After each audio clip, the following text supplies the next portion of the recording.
Hollis isn't the only one to have seen the UFOs. We've met so many people at Toposian who speak about them as natural things. Mysterious, certainly, but seen by many.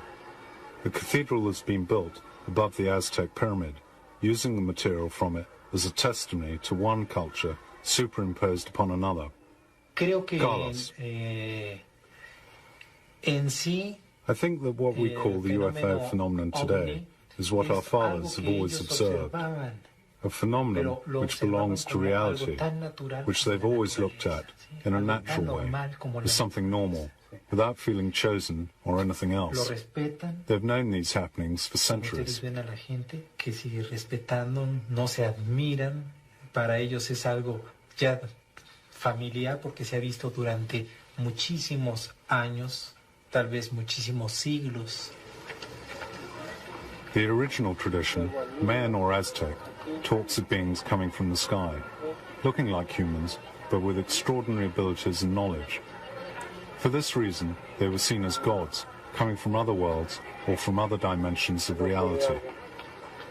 This doesn't mean godlike beings, creators of everything, but beings more involved than us, our bigger brothers. The numerous sightings of UFOs in relation to the total eclipse of the sun in 1991 are contained in the old Aztec prophecies. The Mexican journalist Jaime Mausman, one of the most thorough researchers of the phenomenon, talks about them. Here we see an Aztec pyramid which dominates the valley of Toposian. Jaime Mausman. Mexico seems to be a very magical country with magical traditions, old legends, and there are many predictions, prophecies. There are prophecies from the 9th century. That's more than 1,000 years ago. And this prophecy said that we should have big disasters, natural disasters, big confrontations, probably war. They said that the big lords would fall to give new space for the new lords, the new bosses, let's say.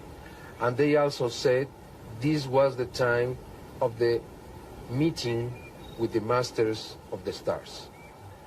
There is another prophecy. This is an Aztec prophecy connected to the eclipse. This eclipse is part of the legend of the eclipses, and this is the sixth sun. And they said that in the era of the sixth sun, everything that was hidden and buried would be discovered, that the truth would be the seed of life and would be the sons of the sixth sun, or sons, those who would travel through the stars.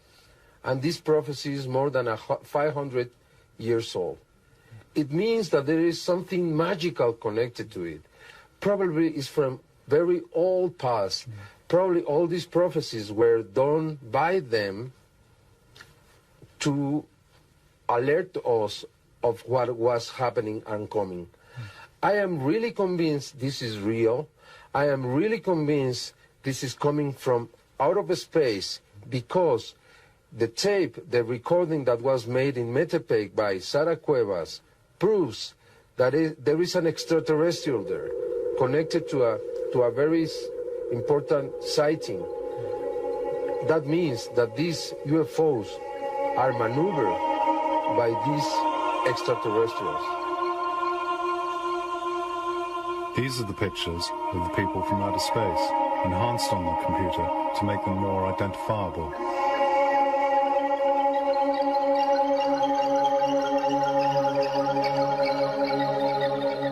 And this is an old Aztec representation of a being coming down from the sky on a cloud, which rules a whole palace, and of a being coming down symbolically on a winged dragon, perhaps their way of indicating a flying object.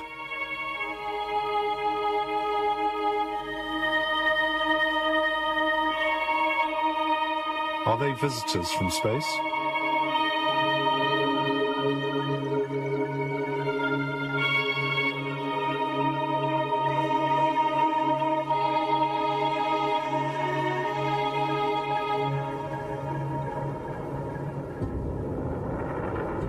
On this space reef, according to many experts, an astronaut is portrayed, sitting down in command of a spaceship.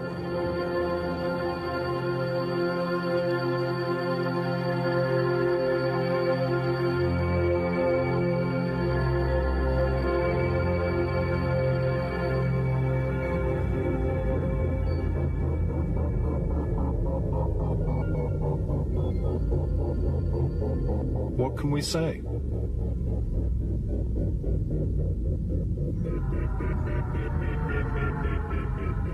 In the old traditions, they talk about beings who came down from the sky to bring culture. Then they went away, saying that one day they would come down the old stairs again. The translation of the Mayan hieroglyphics says just this: one day, Kukulkan will return. Is he about to? In ancient cultures, beings from the sky were seen as gods. Is it only a fantasy? It seems not. Only a few years ago, anthropologists discovered the same phenomenon, which they called the cargo cult. Whole populations in New Guinea remained in total isolation from our civilization until towards the end of the Second World War. Then they saw helicopters and military planes land on their islands, which were transformed into small bases. To get round the population, the pilots bought gifts. At the end of the conflict, the bases were abandoned. The anthropologists who consequently returned there discovered that a new cult had been born. The natives adored the planes and its occupants.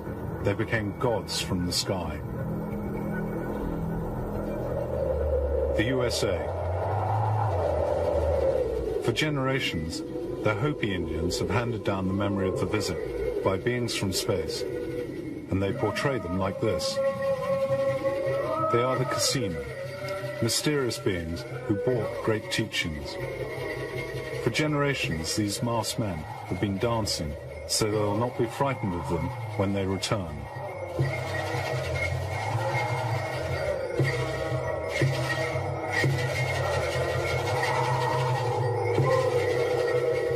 The Casina descended from flying objects that the Hopi portray in these pictures. They believe that one day the Casina will return. Some tribes say that they've been visited in recent years by beings from space.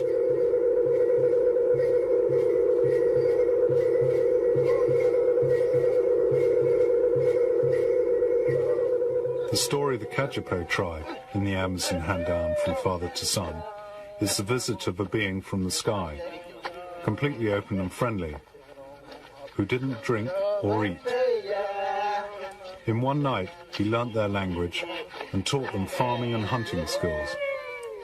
Before leaving, he promised to return.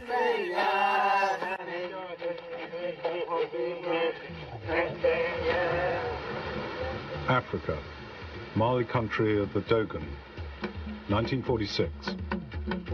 The old priest, Ogo Temeli, explained to the anthropologist, Marcel Griol, their vision of the world. The constellation of Sirius is visible to the naked eye, but Griol was surprised to find that the Dogon knew Sirius B in minute detail, including a very weak star, only visible with powerful telescopes. Sirius B is described as very small, made of very heavy metal, rotating around Sirius A with a cycle of 50 years. All of that is accurate, but that's only been known for a few years. This looks like much more than a mere coincidence.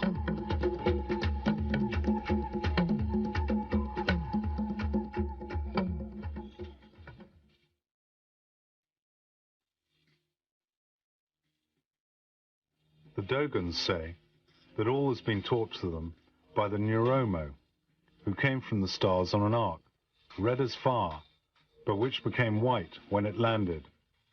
It had a pyramid shape. Surely this sounds like what we now call UFOs. The Dogon, in their feasts, remember the Neuromo as carriers of great wisdom. Even the Dogons say the Neuromo will return. But the UFO phenomenon seems to be present even in the distant past. These are some of the carvings discovered in the country's caves, almost living testimonies from thousands of years ago. Iraq. According to some experts, we can find very detailed information on UFOs and aliens in the old Sumerian culture, now considered to be the cradle of our civilization. The people then had extraordinary astronomical knowledge. Zachariah Sitchin. If somebody says, where did you get the idea? I say, I read the Sumerian tablets, and that's what they say. They said that our solar system is made up of 12 members. And this is stated in the Sumerian text over and over and over again, not one time. And they say there is the sun, which is in the center, not like the Greeks or others thought that the earth is in the center. The sun, there's the moon, which they gave reasons why they considered it a member by its own, and 10, not 9, but 10 planets. Therefore, I'm very happy that when today astronomers look for this planet, they call it Planet X. They mean maybe the unknown planet, but it's also the 10th planet. They called it Nibiru, which means planet of the crossing, and the ancient symbol was the cross, not from Christian times, but from 6,000 years ago. And they say that this planet, the 12th member of our solar system, has a very large orbit of 3,600 years, and every 3,600 years it comes between Mars and Jupiter, close to us. And it is then, they said, that people that look like us, not with little horns or green, people that look like us, started to come between their planet and Earth about 450,000 years ago. Why do they look like us? We look like them. Because if you know the Bible, which is based on the Sumerian tales, at some point they engaged in genetic engineering and mixed their genes with the genes of Homo erectus. We can use various scientific terms, but let's say with early hominids to bring about Homo sapiens, us.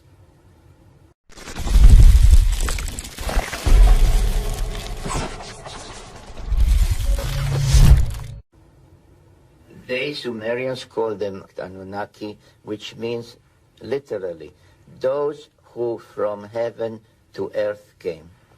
It was not a one-time visit like they were traveling from here to there and crashed. They came and went every 3,600 years. And the original reason was to find gold.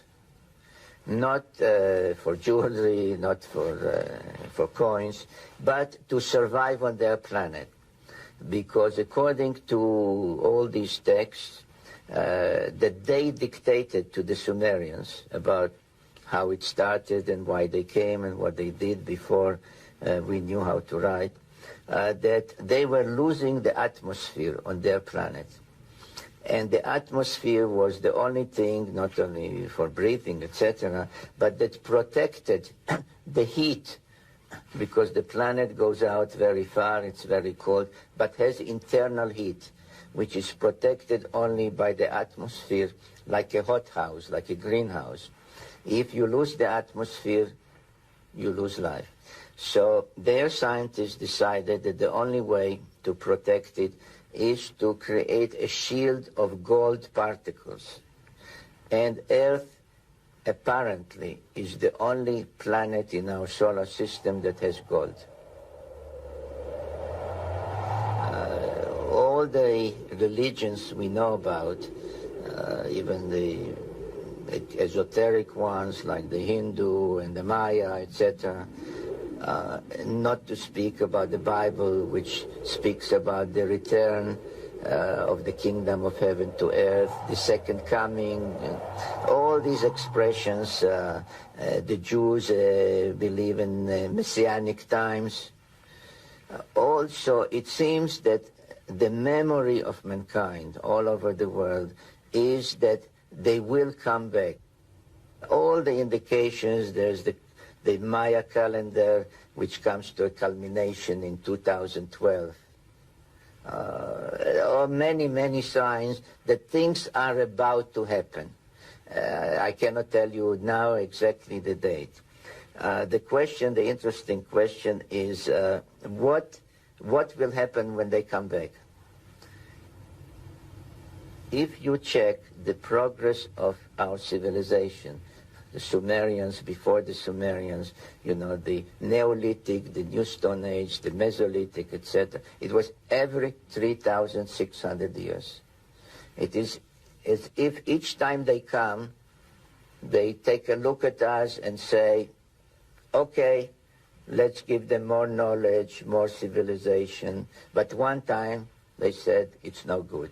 So what will happen, I don't know. I'm not a prophet, but I can tell you what happened in the past. Of course, these are both amazing and frightening things. But couldn't this tablet be interpreted as showing the descent of a spaceship?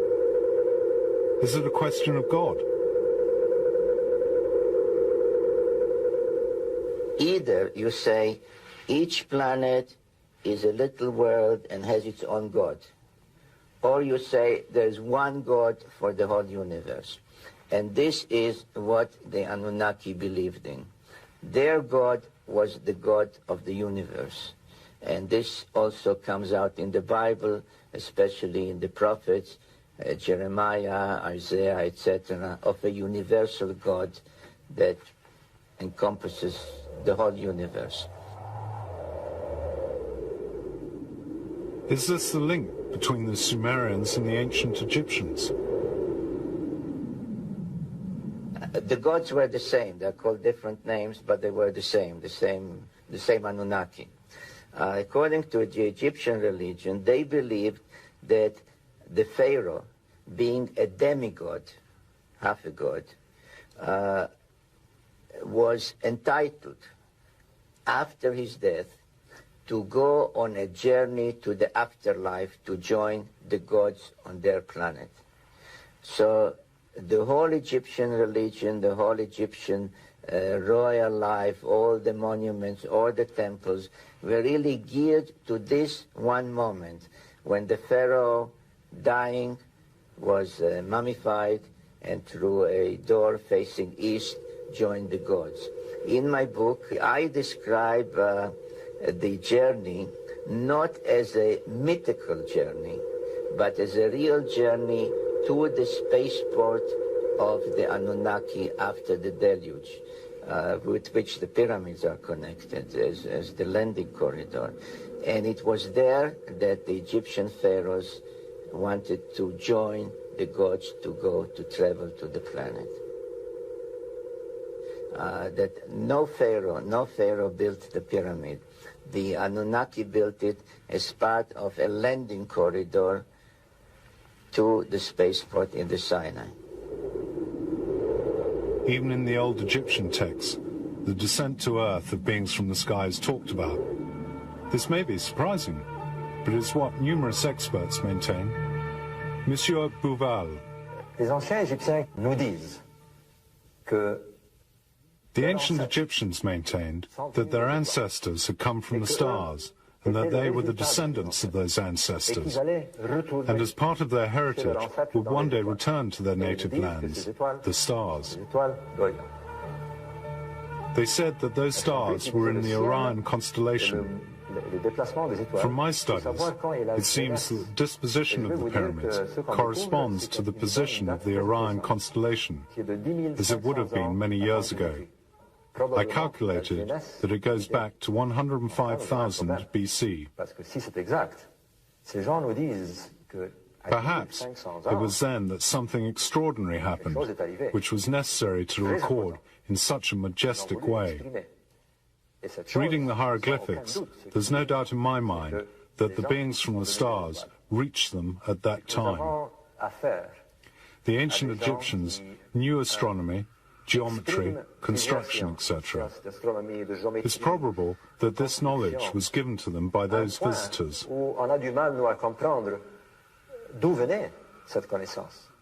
You see, according to many Egyptologists, the pyramids of Giza marked the beginning of a civilization, but I don't agree. I think it was a question of a long-term plan, an apotheosis, which expresses something which had been a long time in the making. Even in the Bible, there are episodes which would make you think of the descent of the spaceships, like that of the prophet Ezekiel and the Square of Fire. This was in 500 BC. Eric von Daniken. Ezekiel describes what he saw. It was a luminous square which got nearer to him. He describes the rotation of it, its wings, the noise, which he compared to that of a military camp, or to the roar of a great mass of water. In the whole account by Ezekiel, at least in the Hebrew original, the word God is never mentioned. Ezekiel worked in the fields with others. Then he saw the Square of Fire coming down. They all threw themselves onto the ground, frightened. He then heard a voice, which in its own language told him not to be afraid, calling him Son of Man. Ezekiel was no longer afraid, and he looked at the square and described it as splendid. On the top, he sees something similar to a sparkling precious stone, inside which he saw a throne on which a man was seated. Und auf dem, was wie ein Thron aussah, saß etwas wie ein Mensch. On the basis of Ezekiel's descriptions, the NASA engineer Joseph Blumnich has constructed a series of model aircraft, and the engineer Hans Beer has made a model of the airport where Ezekiel's spaceship would have landed.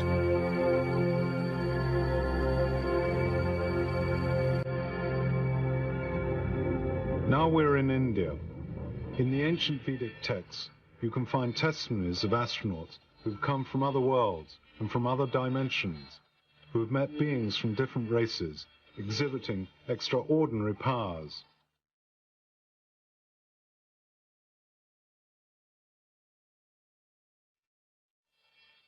There are old texts which illustrate various types of spaceships and which explain their function. They are the Vijnana, which reminds us of what we call UFOs today. They have extraordinary flying capabilities and could disappear and reappear at speed.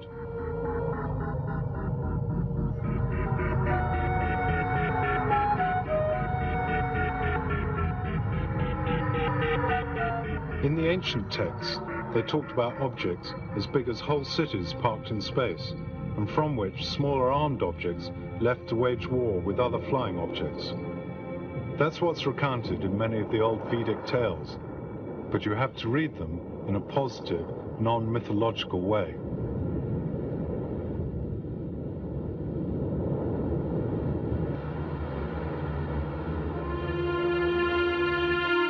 This is Mr. Thompson. The UFO phenomenon and the descriptions in the ancient Sanskrit texts are referring to one common reality. One can generalize this further and make a general cross-cultural study of reports from many different cultures of interaction with different kinds of beings who are endowed with what we would call paranormal or mystical powers. And you can see that the same features appear over and over again in these different accounts. So I'm interpreting this as evidence that these accounts refer to something actually real, that people from different cultures are describing the same sort of thing because they're interacting with an actual reality, as opposed to simply speculating or coming up with mere poetry. This monument is a Vimana. In the ancient texts, there is talk of abductions by aliens, a current theme today.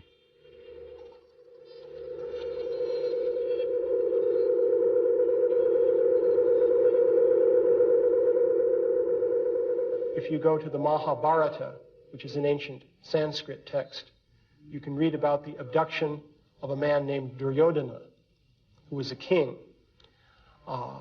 He was carried away to another place by certain types of beings who then spoke to him and explained how they were using him as part of a political scheme that they were involved with. if you look at the specific way that they took him away, the way they dealt with him, the way they brought him back, the way he psychologically responded to this by forgetting about the whole episode and having an experience of missing time, as it's called, you'll see there are many parallels between that and the modern-day accounts of abductions. So I would propose that a similar kind of thing is happening. But is there a common thread between the various cultures? The old Indian traditions which go back to the Aryan writings, the Vedas. Now the Aryans, the so-called Aryans, came from Anatolia.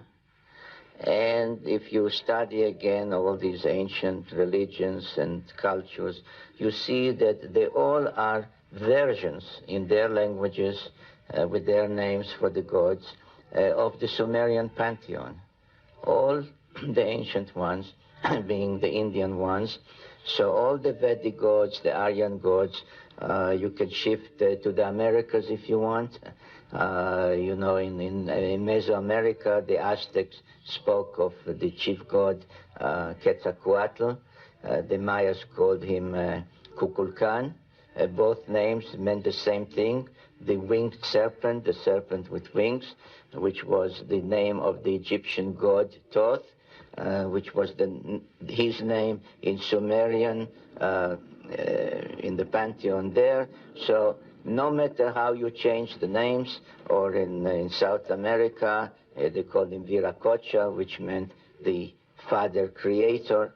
So all these, if you strip them from their language and say, but what does it mean? What does Viracocha mean? What does this mean? You find that it is the same story, the same Anunnaki who came to Earth from Nibiru. This thesis of Stitchin, with a common root for all these histories, is fascinating, even though it's been much discussed. UFO sightings are present in many cultures. In the Greek culture, they talk about luminous bodies seen in the sky, the doxa. In the Roman era, Pliny, Seneca, and Tito Livio talk about the UFO phenomenon. In a book by Cinlio Osquente in the 3rd century AD, we read about flying burning shields, the clippi ardente.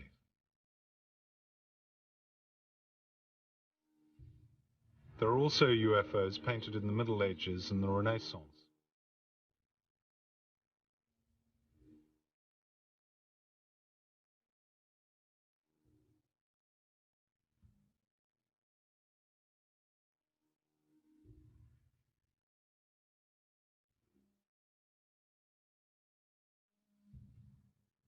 This engraving of 1479 shows a flying object in rocket form. In the Basel press in 1561, you can see spheres in the sky, and in Nuremberg, still in 1561, you can see burning columns. At the same time, 2 spheres were seen in the sky at Hamburg. In the USA, towards the end of the last century, there were sightings of airships and spaceships. In 1896, it was the turn of a flying saucer above San Francisco.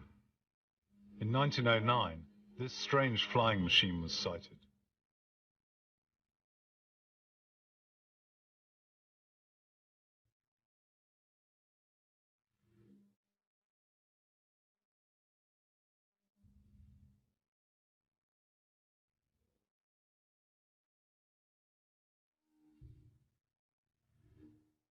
The modern history of the UFOs started on the 24th of June, 1947, with the sighting of a mysterious object by the American pilot Kenneth Arnold. But how did the UFOs, over the centuries, have so many different shapes? Johannes Viehbag. Es hat sicherlich einen Grund, I think that it's an explanation. My hypothesis, that I've called the hypothesis of the blackout, is that these objects adapt themselves to our imagination. What we see are not spaceships in the sense in which we understand as our rockets or space probes. They are projections, which we can also assume are material forms. I think that they adapt themselves to our conceptions of the moment. Probably for this reason, the Middle Ages, sailing ships were not seen 100 years ago, like those described by Jules Verne. Today, however, we see disks, cigarette-shaped objects, or more recently, triangular objects. Perhaps the whole UFO still adapting to our imagination of the moment. A phenomenon which seems to be linked to this complex and mysterious theme is that of crop circles. The question one could ask is there perhaps someone who's trying to tell us something, as they were thousands of years ago?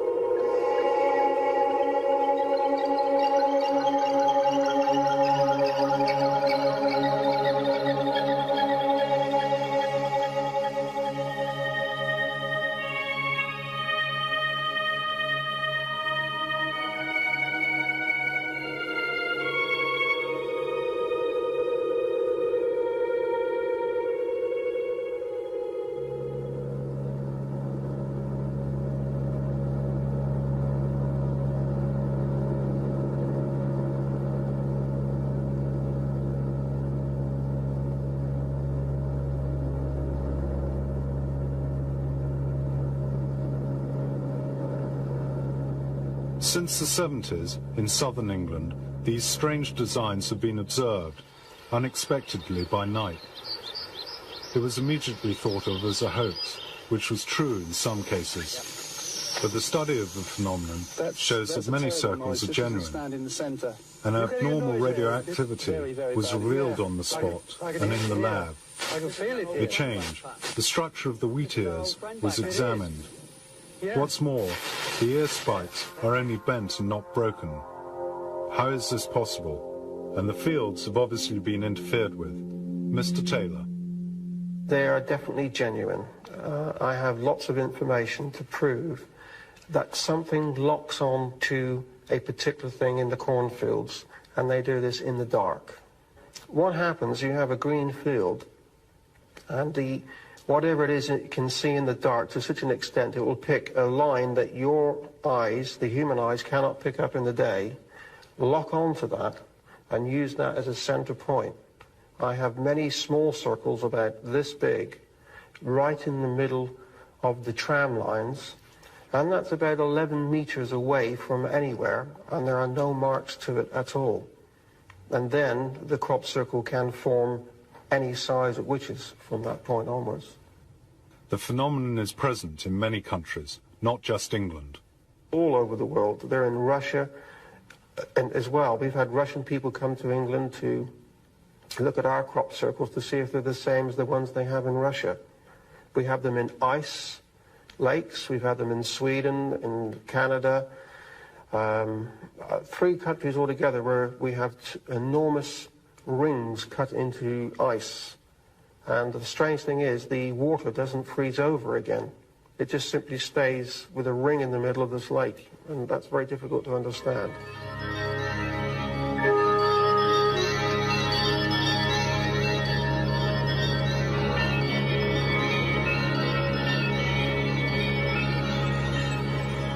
Colin Andrews. Certainly since 1989, there began hoaxing. So undoubtedly, many of the crop circles appearing around the world, but particularly in southern England, are hoaxed circles. But for certain, there is a core phenomena, which is a very important phenomena. I have my own views on where I think perhaps the, shall we say, the crop circle maker is coming from. The crop circle phenomena has a complete and absolute parallel with that UFO situation. And therefore, I am left believing that after 12.5 years of looking at this scientifically, as an engineer myself, that the phenomena has, for sure in my mind, an intelligent application. No, it is not a joke. Even my colleague back in England, Nick Pope, working as the Air Secretariat at the Ministry of Defence in London, just recently was authorised to make a personal statement. And it's a very important personal statement. That being that the phenomena is real, and that as far as the UFO component is concerned, that 5% of the aerial phenomena reported to the Ministry of Defence in London during the 3-year period of his particular office, a very responsible office there, the 5% were classified as unexplained, and he went on to say far more than I would ever have imagined. And he said that he believed they were possibly and even probably of extraterrestrial origin. And here we now have a man who basically has broken ranks, because he feels, as I feel, this is incredibly important, and it's important to our time. This is a very important time for the survival of humanity, let alone the resolution of a phenomenon of this kind, which is potentially profound. This is a special time. Since 1976, when we first realized the significance of the ozone problem and the deterioration in the environmental situation, since that time, that same year, the crop circle phenomena arrived. It has continued to escalate in complexity, in its size, in its distribution.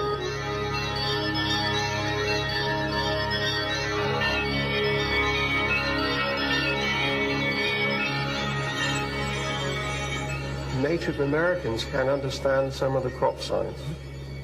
And when I went to America, a Hopi Indian drew out exactly this design. He did not know that I had this on my files. And he explained that this is the sign of the Creator returning. And when we see this sign, we must be ready for him.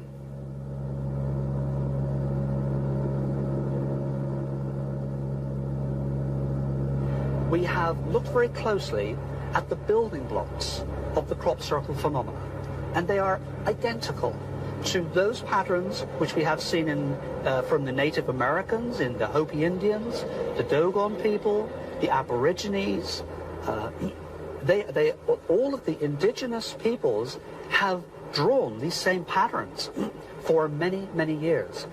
And when in experimental laboratory conditions, we attempt to look carefully at the human mind in a state of meditation, when you place a dark screen in front of your eyes and you try to think zero state, the first thing that occurs is that simple patterns begin to cross your vision. These are known as the phosphenes, the innermost workings of the human mind. These are the same patterns. It isn't a direct interference, it is a spiritual nudge, a pulling, a twigging, widening of our vision. And it starts in one place and must finish there. It's self.